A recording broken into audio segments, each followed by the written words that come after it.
अस्सलाम वालेकुम, मैं हूं दिल इम्तियाज़ और आप देख रहे हैं तख्ती ऑनलाइन। जब हबल टेलीस्कोप को स्पेस में छोड़ा गया तो अब हम माजी में देख सकते थे। हबल टेलीस्कोप माजी में अरबों साल पीछे देख सकती थी और हमें आहिस्ता आहिस्ता पता चलना शुरू हुआ कि हमारी यूनिवर्स कैसे मार्ज़े वजूद में आई।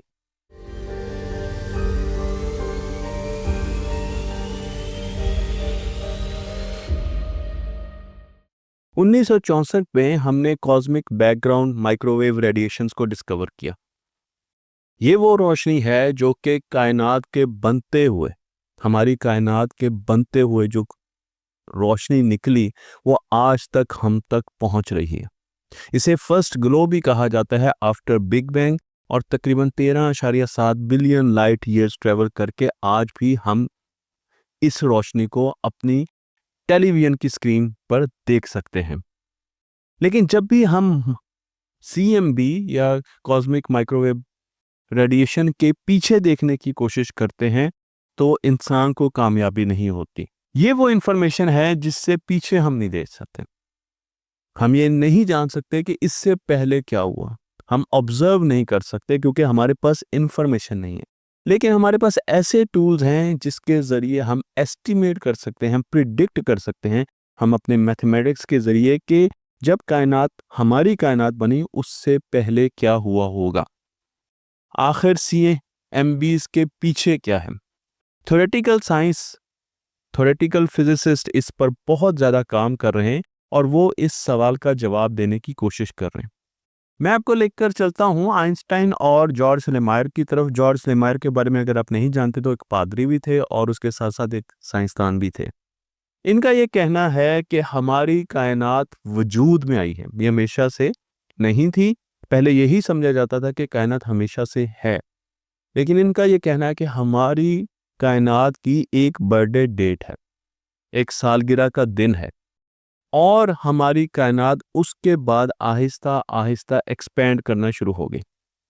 हम अपनी कायनात को सिर्फ उतना देख सकते हैं जहां तक हमें रोशनी मुयस्सर है।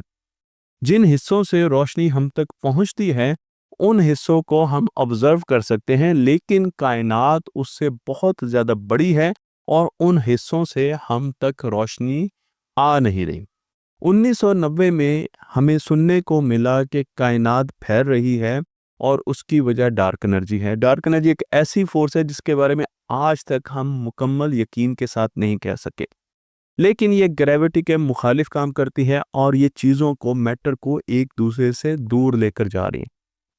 गैलेक्सीज एक दूसरे से दूर मूव करती हैं और अगर आप एडविन हबल की बातों को गौर से देखें तो आपको याद होगा कि एडविन हबल ने बाकायदा एक ग्राफ बनाया था जिसमें उन्होंने बताया था कि दूर की गैलेक्सीज हमसे ज़्यादा तेज़ी से रेड शिफ्ट हो रही है, यानी हमसे दूर जा रही, और करीब की चीज़ें हमसे स्लो दूर जा रही है। तो दूर की चीज़ें ज़्यादा तेज़ी से दूर जा रही हैं और करीब की चीज़ें स्लो दूर जा रही हैं। लेकिन एक वक्त ऐसा आएगा कि हमें हमारा आसमान बिल्कुल काला नज़र आएगा और हमें अपने आसमान पर कोई सितारा नहीं मिलेगा क्योंकि वो सारी चीज़ें हमसे दूर जा चुकी होंगी।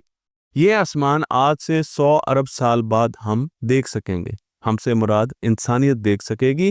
और करंटली अगर हम अपने आसमान को देखें तो तकरीबन हमें 2 ट्रिलियन गैलेक्सीज नज़र आती हैं। ये वो गैलेक्सीज हैं जो यूनिवर्स, ऑब्जर्वेबल यूनिवर्स का हिस्सा हैं। आहिस्ता आहिस्ता जब एक्सपेंशन होगी तो इनमें से 99% गैलेक्सीज और नेबुला गायब हो जाएंगे, हम उनको देख नहीं सकेंगे। लेकिन हमारे पास अब भी ऐसे टूल्स हैं जिसके ज़रिए हम ये अंदाज़ा लगा सकते हैं कि कायनात की पैदाइश से पहले क्या हुआ, ऑब्जर्वेबल यूनिवर्स से पीछे क्या है, और इस चीज़ पर बहुत से साइंसदान रिसर्च कर रहे हैं। हम ये समझते हैं कि हम जिस जगह बैठे हैं ये कायनात का सेंटर है और इसके इर्द ही कायनात मार्ज़े वजूद में आई है। ये तो हमारा एक इल्मी मुशाहिदा तो नहीं है, लेकिन एक यकीन है जो कि हमारे अंदर मौजूद है। लेकिन कायनात की अगर साइंस को देखा जाए तो हम जिस जगह भी बैठे होंगे वहाँ से जब हम कायनात को ऑब्जर्व करेंगे तो हमें ऐसा ही लगेगा जैसे कायनात उस बबल के गिर्द बनी है। अगर उसके गिर्द एक बबल बन जाए तो हमें यही लगेगा कि वो जगह भी कायनात का सेंटर है। तो इसे बबल ऑफ ऑब्जर्वेबिलिटी कहा जाता है और बबल ऑफ ऑब्जर्वेबिलिटी का मतलब ये है कि आपको हर जगह पर डिफरेंट ऑब्जर्वेशंस नज़र आएंगी जिस जगह आप ऑब्जर्वेशन लेंगे। मैं आपको लेकर चलता हूँ लेवल 1 मल्टीवर्स की तरफ, जिसका कॉन्सेप्ट दिया मैक्स टेगमार्क ने, जो कि स्वीडिश अमेरिकन फिजिसिस्ट हैं, और उनकी किताब है लाइफ 3.0। उनका ये कहना है कि मल्टीवर्स होने के लिए 3 कंडीशंस पूरी करनी पड़ेंगी। एक ये कि मल्टीवर्स के लिए आपके पास इन्फिनिट स्पेस होनी चाहिए। तो हमारी यूनिवर्स फैल रही है और चीज़ें हमसे दूर होती जा रही हैं, और एक वक्त आएगा कि चीज़ें हमें नज़र नहीं आएंगी। लेकिन उनका ये ख्याल है कि इस किस्म की यूनिवर्स आगे रिपीट हो रही हैं। उनका ये भी कहना है कि मल्टीवर्स में बहुत सी यूनिवर्सेस हैं, जैसा मैं आपको यहाँ पे बबल्स दिखा रहा हूँ, और इन यूनिवर्स में एक ही किस्म के लॉज हैं फिजिक्स के, एक ही किस्म के फिजिकल कांस्टेंट हैं, ग्रेविटी की वैल्यू भी वही है और स्प्रिंग कांस्टेंट की वैल्यू भी वही है। डिफरेंट जो कांस्टेंट हमें नज़र आते हैं वो बिल्कुल एक जैसे हैं, लेकिन इनकी इनिशियल कंडीशंस डिफरेंट हैं। जब ये पैदा हुई हैं तो उस वक्त के जो वेरिएबल हैं वो डिफरेंट होंगे। आपको इन बबल्स में एक ही किस्म की फिजिक्स तो नज़र आएगी, लेकिन आपको जो मैटर है वो डिफरेंट मिलेगा। फोर्सेस और कांस्टेंट एक जैसे होंगे, लेकिन आपको मैटर की जो डिस्ट्रीब्यूशन है वो डिफरेंट मिल सकती है। उनका ये भी कहना है कि लेवल 1 यूनिवर्स में बहुत सी यूनिवर्सेस हैं और उनमें सेम नंबर ऑफ एटम्स हैं, उनमें सेम लॉज हैं, उनमें सेम मटेरियल है, सिर्फ उसकी डिस्ट्रीब्यूशन डिफरेंट है। तो वो चीज़ें आपको बिल्कुल एक जैसी बबल जैसी नज़र आएंगी, लेकिन इनहेरेंटली उनकी जो इनिशियल कंडीशंस हैं वो डिफरेंट होने की वजह से वो डिफरेंट होंगी। अब हर यूनिवर्स में डिफरेंट चीज़ें हो रही होंगी। एक यूनिवर्स में अदील इम्तियाज़ अगर तख्ती की वीडियोस बना रहा है, तो दूसरी तरफ ये भी हो सकता है कि अदील इम्तियाज़ यूनाइटेड स्टेट का प्रेसिडेंट इलेक्ट हो जाए। इस चीज़ की भी पॉसिबिलिटी है कि कुछ यूनिवर्सेस एक जैसी हों। जिस तरीके से हम सोचते हैं कि हमारी ज़मीन की तरह शायद हमें ज़मीन भी मिल जाए, तो मिलती जुलती चीज़ें भी हो सकती हैं और वहाँ पर मल्टीपल जगह पर आपको लाइफ भी मिल सकती है।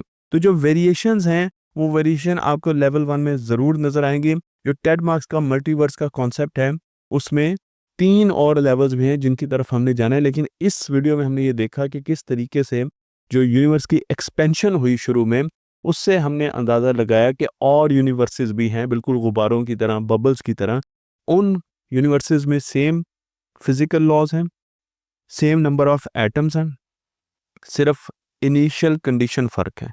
इसलिए वहाँ पर जो साइंस होगी वो मिलती जुलती होगी हमारी यूनिवर्स के, लेकिन वहाँ पर जो चीज़ें होंगी वो हमसे डिफरेंट होंगी, और इसे लेवल 1 यूनिवर्स का नाम दिया गया है। मुझे उम्मीद है ये वीडियो आपको पसंद आई होगी। तख्ती ऑनलाइन को लाइक कीजिए, शेयर कीजिए और इस इनको दूसरों तक पहुँचाते रहिए।